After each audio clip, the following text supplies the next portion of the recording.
সালাতের বিবরণ বা নিয়ম কানুন কেমন হবে?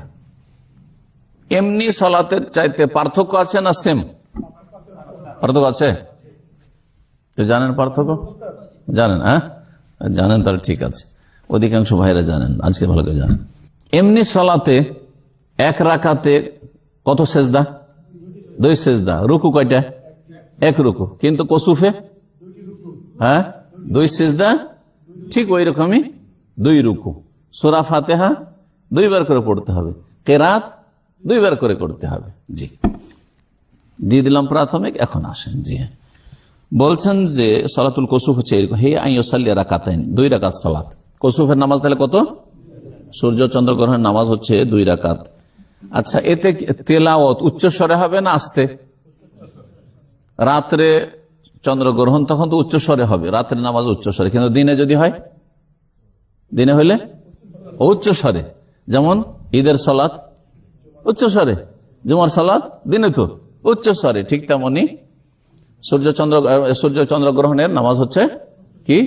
উচ্চ স্বরে তেলাওয়াত। উচ্চ স্বরে তেলাওয়াত কোন কোন সালাতগুলিতে রয়েছে এটা একটা, আর কেন রয়েছে এটা হিকমতটা বুঝে নেন। যেই সালাতগুলিতে, যেই নামাজগুলিতে উচ্চ স্বরে কেরাত রয়েছে তাতে মুসল্লিদের সংখ্যা বেশি থাকে।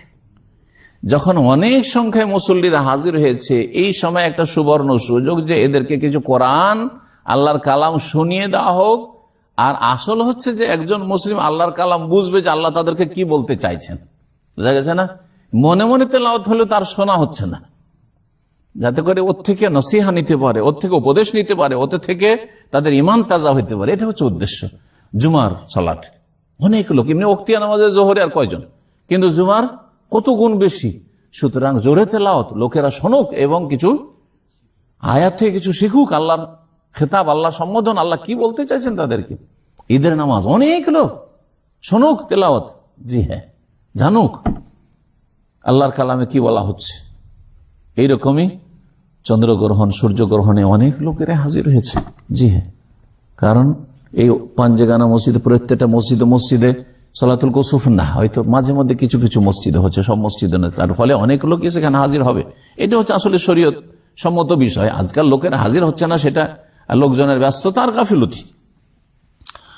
তো বলছেন যে 2 রাকাত সালাত হবে। ইয়াজহারু ফীহিমা বিল কিরাআতি আলা সাহিহ মিন কাওলাইল উলামা। উলামাদের 2টি মত রয়েছে পরস্পর বিরোধী, তার মধ্যে সঠিক মতে উচ্চ স্বরে কিরাত হবে, দিনে হোক অথবা রাতে হোক। সূর্য চন্দ্রগ্রহণের নামাজে কি হবে? তেলাওয়াত উচ্চ স্বরে হবে। ওয়া ইয়াকরাউ ফি রাকাতিল উলা আল ফাতিহা, প্রথম রাকাতে সূরা ফাতিহা পড়বে, আর তারপরে অসূরাতান তাওয়িলা, আর লম্বা একটা সূরা, হয় লম্বা সূরা পড়েন, আর না হইলে যেগুলো ছোট সূরা সেগুলি অনেকগুলি পড়েন, এটা করা যেতে পারে।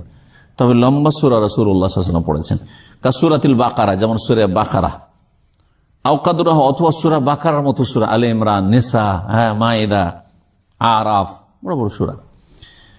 সুম্মা ইয়ারকাউ রুকুআন তাওয়িলা, তারপরে লম্বা রুকু করবে, লম্বা রুকুও লম্বা হবে। জীবনে পড়েছেন কেউ? আছে কেউ? দেখি হাত উঠান তো দেখি, কেউ পড়েছেন? আজকে পড়েছেন, মাশাআল্লাহ, 3টা হাত দেখলাম, মাশাআল্লাহ, ওইদিকে 2টো হাত উঠেছে, মাশাআল্লাহ। লম্বা রুকু। সুম্মা ইয়ারফাউ রাসাহু, তারপরে মাথা উঠাবে। ওয়া ইয়াকুলু, আর বলবে সামি আল্লাহু লিমান হামিদা রব্বানা ওয়া লাকাল হামদ, রব্বানা লাকাল হামদ, বাদা ইতিদালি, ওঠার পরে। কাগাইরিহা মিনাস সালাত, অন্য নামাজের মতো। তাহলে রুকু হয়ে গেল, কয় রুকু হইল? 1 রুকু হইল, ঠিক না? তারপরে সুম্মা ইয়াকরাউল ফাতিহা, তারপর এই রুকু করার পরে, রুকুতে সামি আল্লাহু রব্বানা ওয়া লাকাল হামদ হওয়ার পরে আবার সূরা ফাতিহা পড়বেন, দ্বিতীয়বার সূরা ফাতিহা। ওয়াসূরাতান তাওয়িলা, আর একটি সূরা পড়বেন, কিন্তু প্রথম যে সূরা লম্বা সূরা পড়েছেন ওর চাইতে একটু কম, ওর চাইতে একটু কম। দুন আল উলা, প্রথমটার চাইতে একটু কম। বিকাদরে সূরাত আলে ইমরান, যেমন প্রথমবারে সূরা ফাতিহার পরে কি পড়েছেন? সূরা বাকারা যেমন, তাহলে এবার পড়েন সূরা আলে ইমরান। সুম্মা ইয়ারকাউ, তারপর রুকু করবেন, ফায়ুতিলু রুকু, লম্বা রুকু করবেন। ওয়া হুয়া দুনা রুকুল আওয়াল, কিন্তু প্রথম যে রুকুটা করেছেন তার চাইতে ছোট হবে। সুম্মা ইয়ারফাউ রাসাহু, তারপর মাথা উঠিয়ে বলবেন সামি আল্লাহু লিমান হামিদা রব্বানা ওয়া লাকাল হামদু হামদান কাসীরান তাইয়িবান মুবারাকান ফীহি।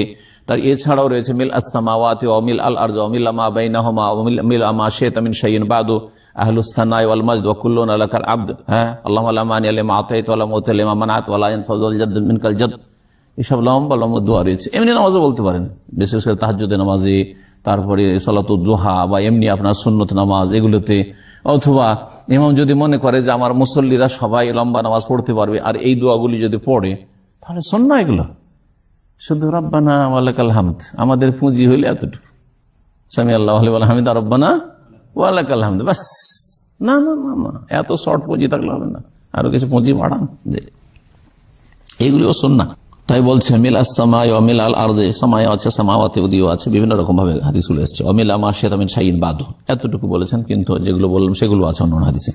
ওয়া ইয়াহমাদুল্লাহ বিমা ওয়ারাদা, যা হাদিসে বর্ণিত হয়েছে সেগুলি বলে আল্লাহর প্রশংসা গুণগান করবে, ইঙ্গিত করে যে দোয়াগুলি বললাম ওইদিকে। ওয়া ইউতিলু ওয়া ইউকাররিরু কওল লিরাব্বিল হামদ, তারপরেও দীর্ঘক্ষণ যেহেতু দাঁড়িয়ে আছে রুকু থেকে উঠে, সুতরাং লিরাব্বিল হামদ লিরাব্বিল হামদ লিরাব্বিল হামদ ওয়া রব্বানা ওয়া লাকাল হামদ রব্বানা ওয়া লাকাল হামদ রব্বানা ওয়া লাকাল হামদ করতে থাকেন আপনি, যে বেশি কিছু মুখস্থ না থাকলে। সুম্মা ইয়াসজুদু সাজদাতাইনি তাওয়িলাতাইনি, তারপরে দুইটি লম্বা সিজদা করেন, আর দুই সিজদার মাঝে লম্বা বসবেন, দুই সিজদার মাঝে বৈঠকটা লম্বা করবেন। ওয়া ইউতিলুল জুলুস বাইনা সাজদাতাইন, দুই সিজদার মাঝে লম্বা সময় ধরে দীর্ঘ সময় ধরে বসবেন। ওয়াদউ বিমা ওয়ারাদ, আর যা কিছু বর্ণিত হয়েছে ওই দোয়াগুলি করবে, আল্লাহুম্মা গফিরলি ওয়ারহামনি ওয়াহদিনি ওয়াআফনি ওয়ারযুকনি ওয়াজবুরনি ওয়ারফানি, বিভিন্ন শব্দগুলি আছে হাদিসে, সবগুলি বলবেন। সুম্মা ইউসাল্লি রাকাতাস সানি, তারপরে দ্বিতীয় রাকাত পড়বেন কাল উলা, প্রথম রাকাতের মতো, বেরুকু আইনে তাওয়িলাইনে, দুই লম্বা রুকু আর দুই লম্বা সিজদা, তাহলে এক রাকাতে দুই রুকু দুই সিজদা। কামা ফাআলা ফির রাকাতিল উলা, যেমন প্রথম রাকাতে করে। সুম্মা ইয়াতাশাহাদু, তারপরে তাশাহুদ পড়বেন। তাশাহুদ মানে কি? আত্তাহিয়াত পড়া। আত্তাহিয়াতকে তাশাহুদ কেন বলা হয়? হ্যাঁ, তাতে রয়েছে আশহাদু আল্লা ইলাহা ইল্লাল্লাহ ওয়া আশহাদু আন্না মুহাম্মাদান আবদুহু ওয়া রাসূলুহু, যে আল্লাহর ওয়াহদানিয়ত, একত্বের শাহাদা, সাক্ষ্য প্রদান, আর রাসূলুল্লাহ সাল্লাল্লাহু আলাইহি ওয়াসাল্লামের রিসালাতের, নবুয়তের সাক্ষ্য প্রদান, এই যে দুটো শাহাদাতাইন রয়েছে, আশহাদু বলছেন, ওখান থেকে তাশাহুদ। তাশাহুদ মানে সাক্ষী দেওয়া, তাশাহুদ মানে হচ্ছে সাক্ষী দেওয়া। আর তারপরে সালাত আলা নবী, দরুদ পড়বেন, আর দরুদ ইব্রাহিম, আল্লাহুম্মা সাল্লি আলা মুহাম্মাদ আল্লাহু বারিক আলা মুহাম্মাদ ইন্নাকা হামিদুম মাজিদ। ওয়া ইউসাল্লিমু, আর তার সাথে সাথে দোয়া মাসুরাগুলি, বিভিন্ন দোয়া মাসুরা, তার মধ্যে চারটি জিনিস থেকে পানাহ চাওয়া, আশ্রয় কামনা করা, আল্লাহুম্মা ইন্নী আউযু বিকা মিন আযাবিল কবরি ওয়া মিন আযাবি জাহান্নাম ওয়া মিন ফিতনাতিল মাসিহিদ দাজ্জাল ওয়া মিন ফিতনাতিল মাহইয়া ওয়াল মামাত। আর কিছু রিওয়ায়াতে রয়েছে, বুখারীতে রয়েছে, ওয়া মিনাল মাসামি ওয়াল মাগরাম, জি 5 নম্বরে ওয়া মিনাল মাসামি ওয়াল মাগরাম। এই দোয়াটি মুখস্থ করে নেবেন, কারণ বাংলাদেশের মানুষ, ভারতের মানুষরা যারা মযহাবের উপর থেকেছেন, তাদেরকে এই সহি দোয়াটি মুখস্থই করানো হয় না, যার ফলে এরা বুঝেই না যে দুআয়ে মাসুরা মানে কি। দুআয়ে মাসুরা মানে একটি দোয়া অনলি, কি আল্লাহুম্মা ইন্নী যালামতু নাফসি যুলমান কাসীরা ওয়া লা ইয়াগফিরু যুনুবা ইল্লা আনত, বাস এটাই হলো পুঁজি, এটা হলো পুঁজি। অথচ দুআয়ে মাসুরা মানে হাদিসে বর্ণিত দোয়া। মাসুরা মানে কি? আসার মানে হাদিস, মানে হাদিস মানে হাদিস, খবর মানে হাদিস, আর আসার মানে হাদিস। আসারে এসেছে, আসার এসেছে মানে হাদিসে এসেছে। তো আসার থেকে মাসুর মানে বর্ণিত, যা বর্ণিত। কার থেকে বর্ণিত? নবী করিম সাল্লাল্লাহু আলাইহি সাল্লাম থেকে বর্ণিত। নবী সাল্লাল্লাহু আলাইহি ওয়াসাল্লাম থেকে বর্ণিত শুধু আল্লাহুম্মা ইন্নী যালামতু নাফসি না, নবী সাল্লাল্লাহু আলাইহি ওয়াসাল্লাম বর্ণিত যে এখানে পড়তেন আল্লাহুম্মা ইন্নী আউযু বিকা মিন আযাবিল কবরি ওয়া আউযু বিকা মিন আযাবি জাহান্নাম, ইত্যাদি ইত্যাদি, ঠিক না? নবী সাল্লাল্লাহু আলাইহি ওয়াসাল্লাম বর্ণিত এখানে পড়ে রব্বানা আতিনা ফিদ দুনিয়া হাসানা ওয়া ফিল আখিরাতি হাসানা ওয়া কিনা আযাবান নার। নবী করিম সাল্লাল্লাহু আলাইহি সাল্লাম থেকে এখানে অনেক দোয়ার প্রমাণ রয়েছে। এছাড়াও বলেছেন তোমাদের যা মন চাই তাই চাও, ইচ্ছা মতো চাইতে পারেন। তো যাই হোক, দোয়াগুলো মুখস্থ করার চেষ্টা করবেন, এবং এখানে শুধু একটা দোয়া পড়ে সেরে দিবেন না। যখন একা নামাজ পড়ছেন তখন লম্বা দোয়া পড়বেন, অনেকগুলি দোয়া করবেন। দোয়া নামাজের ভিতরে বেশি কবুল হয় নামাজের বাইরের তুলনায়, এই কথাটি আমাদের দেশে আলেম সমাজ শিখায় না। কথা বোঝা গেছে কিনা?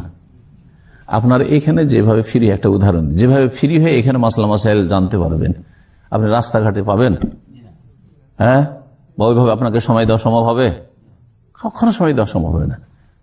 সেখানে ওইটা চলবে না, কিন্তু এইখানে দিল খুলে জিজ্ঞেস করলেন, তাই না?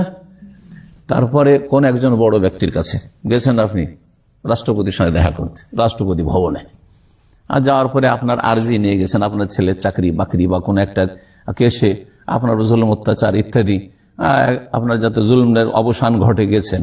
তো যাওয়ার পরে যখন আপনাকে পার্সোনাল অ্যাপয়েন্টমেন্ট দেওয়া হয়েছে কথা বলার জন্য, তখন আপনার আর্জি দরখাস্ত পেশ করবেন, না ওখান থেকে উঠে বাইরে গিয়ে অ্যাপয়েন্টমেন্ট দেওয়া হয়েছে সাক্ষাতের জন্য পার্সোনাল, তখন না কথা বলবেন। তখন না কথা বলে যদি বলেন না এখন কথা বলবো, থাক এখন একটু তিনি কি বলছেন তা শুনলাম, আর চলে যায় গেটের বাইরে, যাওয়ার পরে বাইরে থেকে বলবো হ্যাঁ তাই না, মাননীয় রাষ্ট্রপতি সাহেব আমার ছেলেটা বেকার আছে, একটু চাকরির ব্যবস্থা দিন। বাইরে গিয়ে বলছে, গেটের বাইরে গিয়ে কাজ হবে? তো যারা নামাজের বাইরে মোনাজাত করে কিন্তু নামাজের ভিতরে মোনাজাত তৌফিক হয় না, তাদের উদাহরণটা ঠিক হইল। বুঝতে পারছেন আমার কথা? কারণ নবী করিম সাল্লাল্লাহু আলাইহি ওয়াসাল্লাম হাদিস রয়েছে, ইন্নাল মুসাল্লি ইযা সাল্লা, মুসল্লি যখন সলাতে থাকে, নামাজ পড়ে, ইউনাজি রব্বহু, তখন রবের সাথে চুপি সারে কথা বলে, পার্সোনাল অ্যাপয়েন্টমেন্টে থাকে। এখন পার্সোনাল আপনার সাথে আল্লাহর কথা চলছে নামাজের ভিতরে, কিন্তু সালাম ফিরা হলে চুপি সারে কথা বলা শেষ, এখন গেট আউট। সালাম ফেরার পরে কি গেট আউট, বাইরে যান, এখন সামান শেষ হয়ে গেছে। ও তাহির আপনার জন্য এখন টেলিফোন রিসিভ করা হালাল হয়ে গেছে, এখান থেকে চলে যাওয়া হালাল করা হয়েছে, কথা বলা হালাল হয়ে গেছে। সুতরাং আল্লাহর সাথে আর পার্সোনাল সাক্ষাৎ নেই এখন। কিন্তু এইসব বিষয়গুলি তো বিদাতি আলেম সমাজও বুঝে না, আর জনগণকে বুঝতেও দেয় না, যার ফলে বেদাতি মোনাজাত নিয়ে পড়ে আছে। আর আসল সময়টাই আল্লাহর কাছে কিছু চাইল না। অভ্যাস চেঞ্জ করেন, অভ্যাস চেঞ্জ করেন, সেজদায় বেশি বেশি চান, তারপর আত্মাহিয়াত দুরুদের পরে বেশি বেশি চান, সালামের আগে বেশি বেশি চান আল্লাহর কাছে। জি, আল্লাহর কাছে চাওয়ার জন্য জরুরি না যে সবসময় হাত উঠাইতে হবে, কখন হাত উঠিয়েও যেমন দোয়া করা যায়, আর বিনা হাত উঠিয়ে আমরা অনেক দোয়াই করি, বিনা হাত উঠিয়ে অনেক দোয়াই করি। স্বামী স্ত্রী মিলনের আগের দোয়া হাত উঠিয়ে দোয়া করেন নাকি? বাথরুমে যাওয়ার দোয়া, আল্লাহুম্মা ইন্নী আউযু বিকা মিনাল খুবুসি ওয়াল খাবাইথ, হাত উঠিয়ে করেন নাকি? হ্যাঁ, উজুর পরে দোয়া হাত উঠিয়ে করেন নাকি? ইত্যাদি ইত্যাদি বহু দোয়া, অসংখ্য, গাড়িতে চড়ার দোয়া হাত উঠিয়ে করেন নাকি? হ্যাঁ, তাহলে অসংখ্য দোয়া রয়েছে। তো দোয়ার জন্য হাত উঠানো কোথাও শর্ত নাই, তবে মাঝে মধ্যে হাত উঠিয়ে দোয়া করবেন আর মাঝে মধ্যে বিনা হাত উঠা। যেই জায়গাগুলিতে নবী সাল্লাল্লাহু আলাইহি ওয়াসাল্লাম, এর ফর্মুলাটা জেনে নিতে হবে, যেই জায়গাগুলিতে নবী সাল্লাল্লাহু আলাইহি ওয়াসাল্লাম দোয়া করেছেন আর হাত উঠাননি, আপনি হাত উঠাতে পারবেন না। নবী সাল্লাল্লাহু আলাইহি ওয়াসাল্লাম সালাম ফেরার পরে দোয়া জিকির আজকার করেছেন, মেলাগুলো দোয়া আছে, কিন্তু হাত উঠিয়ে করেন, সুতরাং আপনি হাত উঠাতে পারবেন না। এই জন্য ফরজ নামাজের পরে সম্মিলিত মোনাজাত বিদআত, সুন্নত নাই। কারণ এই জায়গাগুলিতে দোয়াগুলি পড়েছেন রাসূলুল্লাহ সাল্লাল্লাহু আলাইহি ওয়াসাল্লাম, কিন্তু হাত উঠিয়ে নাই, আর মুক্তাদিরা সাহাবীরা আমিন আমিন বলেন নাই।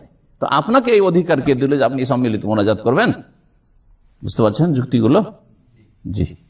কিন্তু ধরেন এমন জায়গায় যেখানে নবী সাল্লাল্লাহু আলাইহি ওয়াসাল্লাম হাত উঠাননি, কিন্তু ওই জায়গাতে এমনি ওপেন জায়গা, এমন কোনো খাস জায়গা নাই নামাজের পরে অথবা মাহফিলের পরে। এই যে মাহফিলের পরে আমাদের দেশের লোকেরা কি করে, এটা মোনাজাত ধরলো।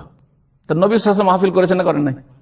মাহফিল করেছেন, মাহফিলের সমাপ্তি করেছেন, কিন্তু শেষখানে তিনি সম্মিলিত মোনাজাত করেন, আপনি কেন করবেন? কিন্তু ধরেন আপনার প্রয়োজন রবের কাছে, আল্লাহর কাছে চাইবেন, যে কোনো সময় আপনি 2 রাকাত নামাজ পড়ে এমনি আল্লাহর কাছে হাত উঠালেন, অথবা এমনিতে আপনি হাত উঠালেন, সমস্যা নেই। নবী করিম সাল্লাল্লাহু আলাইহি ওয়াসাল্লাম বদরে যখন গেছেন, জিহাদের ময়দানে হাত উঠিয়ে দোয়া করেছেন। নবী করিম সাল্লাল্লাহু আলাইহি ওয়াসাল্লাম যখন বৃষ্টি চেয়েছেন, তখন হাত উঠিয়ে দোয়া করেছেন। এইরকম ক্ষেত্রগুলিতে হাত উঠিয়ে দেন। বালা মুসিবত নেমে আসছে, বালা মুসিবত দূর করার জন্য যে কোনো সময় হাত উঠিয়ে দেন। হাত উঠার জন্য কোনো সময় লাগে না, আপনি বাড়িতে বসে হাত উঠিয়ে দিলেন, অসুবিধা নেই। তো বলছিলাম কি যে লম্বা নামাজ পড়তে হবে কিসের? সূর্য চন্দ্র গ্রহণের নামাজ। সময় তার সাথে তাশাহুদ পড়বেন, সালাম ফিরবেন। ওয়ায়ুসান্নু আন তুসাল্লা ফি জামাতিন। এই মাসলাগুলি শুনেন, কারণ